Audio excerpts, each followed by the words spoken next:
Esther chapter 8, New King James Version. On that day, King Ahasuerus gave Queen Esther the house of Haman, the enemy of the Jews, and Mordecai came before the king, for Esther had told how he was related to her. So the king took off his signet ring, which he had taken from Haman, and gave it to Mordecai, and Esther appointed Mordecai over the house of Haman. Now Esther spoke again to the king, fell down at his feet, and implored him with tears to counteract the evil of Haman the Agagite and the scheme which he had devised against the Jews. And the king held out the golden scepter towards Esther. So Esther arose and stood before the king and said, "If it pleases the king, and if I have found favour in his sight, and the thing seems right to the king, and I am pleased in his eyes, let it be written to revoke the letters devised by Haman, the son of Hammedatha, the Agagite, which he wrote to annihilate the Jews who are in all the king's provinces. For how can I endure to see the evil that will come to my people? Or how can I endure to see the destruction of my countrymen?"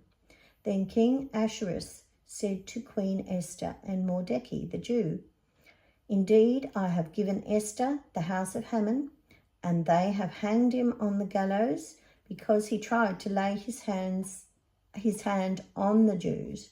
You yourselves write a decree concerning the Jews as you please in the king's name, and seal it with the king's signet ring.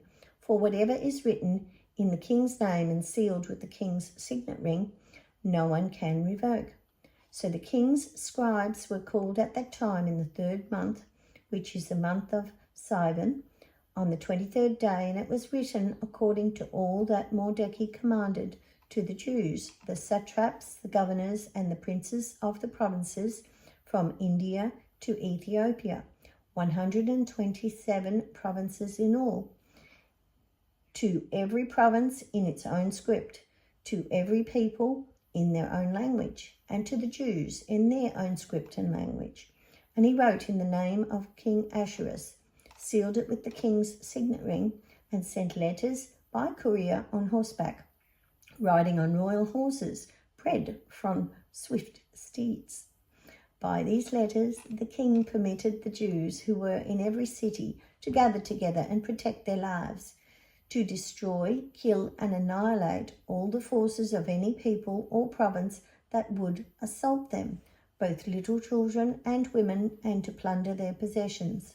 On one day in all the provinces of King Ahasuerus, on the 13th day of the 12th month, which is the month of Adar, a copy of the document was to be issued as a decree in every province and published for all people, so that the Jews would be ready on that day to avenge themselves on their enemies. The couriers who rode on royal horses went out, hastened and pressed on by the king's command, and the decree was issued in Shushan, the citadel. So Mordecai went out from the presence of the king in royal apparel of blue and white, with a great crown of gold, and a garment of fine linen and purple. And the city of Shushan rejoiced and was glad. The Jews had light and gladness, joy and honour, and in every province and city, wherever the king's command and decree came, the Jews had joy and gladness, a feast and a holiday. Then many of the people of the land became Jews, because fear of the Jews fell upon them.